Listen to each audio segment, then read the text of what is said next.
Yes, people, what is happening? Welcome back to Lily White Lane. Hope you're doing well. Hope you're doing okay. And today, I'm going to be bringing you your day after show where we take a look at some of the facts, stats, and quotes from yesterday's game. But before we get into the video, make sure if you're new here to smash that subscribe button, hit that like button as hard as you possibly can, and tap the notification bell so you do not miss an upload. On the content side of things, you can expect to see all kinds of Tottenham Hotspur content, whether it be match previews, match reviews, player ratings, predicted lineups, Tottenham updates, transfer updates, unbiased Premier League shows, top 5 lists, debriefs and day after shows after every single Tottenham Hotspur game and fixture, the whole shebang. So make sure to smash that subscribe button, and without further ado, let's get right into the video. So, ladies and gentlemen, welcome back to the channel. As I say, if you haven't already, smash that subscribe button, hit that like button.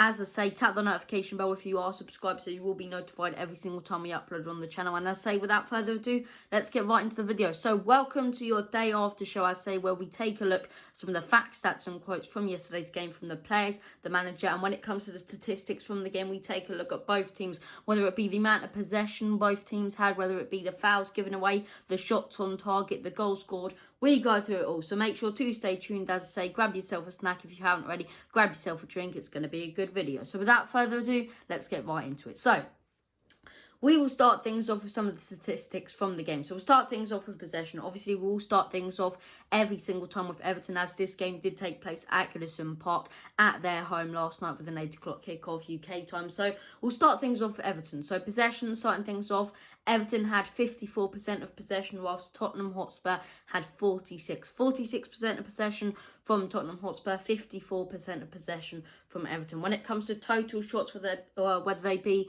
on target or off target, Tottenham Hotspur had 12 shots, Everton had 18 shots. So 18 total shots from Everton, 12 from Tottenham Hotspur. When it comes to shots on target, Everton had 7 shots on target for Everton, whilst Tottenham Hotspur only had 3. When it comes to total passes completed in the game, Everton had 489, whilst Tottenham Hotspur had 432. And fouls given away, equal, because Everton gave away 8 fouls, whilst Tottenham Hotspur also gave away 8 fouls in this game. One of those fouls also being given as a penalty, which did come to cost us a goal in this game. So I say, those are the facts and stats from the game, so we'll run through all of those again. As I say, possession, Everton had 54% of possession, whilst Tottenham Hotspur had 46%. It really does go to show you that Everton just dominated this game. Whilst watching it, I thought for the first 10 minutes we dominated the ball, but after the first 10 minutes, they just took control of the game. They took control of it. As I say, it's something that Everton have done all season. They can adapt to any style of play that the opposition side is playing against them, and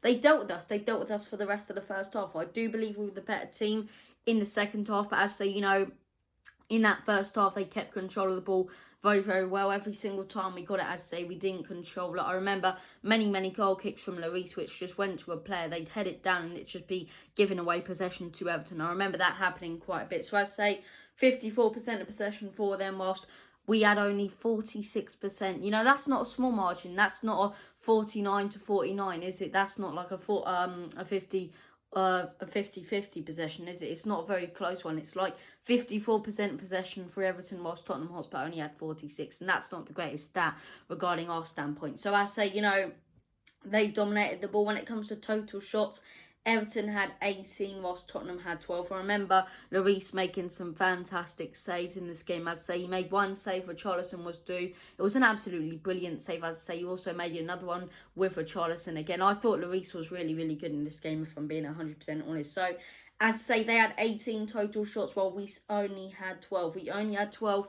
They had 18, obviously, getting a lot more shots off in this game. I thought we defended quite well in the second half, if I'm being 100% honest. But in the first half, defensively, we were sloppy. And as I say, we gave away way too many shots. Way too many shots given away. I remember one where, I'd say, that save that Lloris made when Richarlison just broke through, it was so easy for them. And we're so lucky they didn't slot that one right into the bottom right-hand corner. So, as I say, more shots from them, 18 total shots from them, whilst we only had 12. When it comes to shots on target, we only had 3 shots on target. 3 shots on target from 12 shots. That is embarrassing, but not much better for Everton, honestly, because they had 18 total shots, but only 7 on target. But 3 total shots on target, as I say, whilst having 12 shots. That is embarrassing. On target, 3 shots, total shots, 12. Not the greatest stat for us. When it comes to Everton, as I say, 7 shots on target, 18 total shots. So both teams not that clinical in this game, because this one definitely could have ended up like the FA Cup clash was,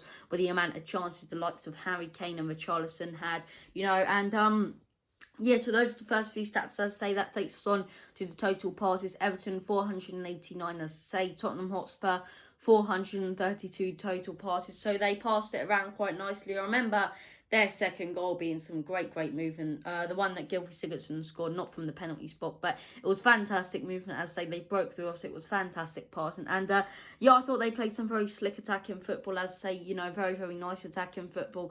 A lot of first touch football, tick-tack, as I say. I thought they were very impressive, if I'm being honest. And honestly, considering how bad we were, we're lucky to come away from that game with 1 point, and I believe the only reason we did come away from Goodison Park with 1 point is because of Harry Kane, because we could have dropped all 3 there. The performance wasn't good, and they dominated it. They really did dominate it. So as I say, total passes for them 489, total passes for us 432. Fouls given away, both teams equal. Not much else to say on that except the foul, which was given away from the penalty. I have went back and rewatched it, and some would say he kicked the ground, some would say he toppled over him. After going back and watching it, I don't think it was a penalty. I really don't think it was a penalty. I think VAR should have intervened. But if you're Michael Oliver, I cannot understand some of the hate he's getting, because you see it from when I saw it originally, from far away, as to say, when you don't see the close-ups and the slow motion, it really does look like a penalty. And, unless he goes up to the VAR monitor, that's the only view and angle he gets to see. So you can't really put much blame onto him for that. And those are the facts and stats from the game. So that takes us on to a quote here from Jose Mourinho on Harry Kane. Obviously, Harry Kane having to come off in the 90th minute of this game. He may be out injured for the cup final. We may be out injured for the Southampton game.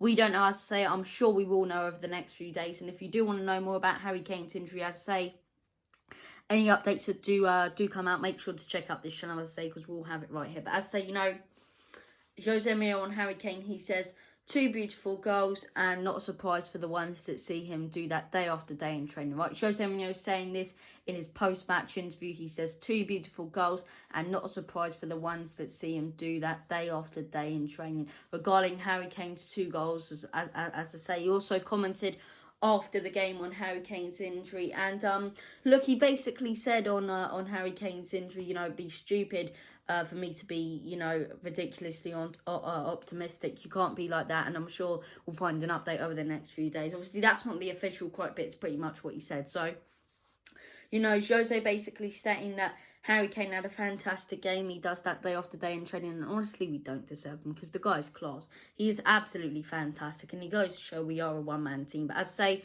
that shows him, on Harry Kane, and we will finish things off right here with a stat. As I say, Harry Kane has scored 62 goals in 62 appearances under Jose Mourinho. 62 goals in 62 appearances under Jose Mourinho. What a player, what a man. We are so lucky if we end up in September still with him. But we'll have to see how that one unfolds on the channel. But if you do want any updates on Harry Kane or transfer updates, you can see it all on this channel. As I say, we are going to wrap it up here. Make sure, if you haven't already, smash that subscribe button. If you haven't already, please, it really does help the channel out. The more subscribers we get, the more we can invest and the more content we can bring out to you guys. As I say, make sure to smash that like button, as it does help the channel out in the YouTube algorithm. Tap the notification bell if you are subscribed, so you'll be notified. As I say, you will get a notification every single time we upload on this channel, whether it be me or Bobby doing the presenting. Thank you all for watching, as I say, and as always, come on you Lily Whites.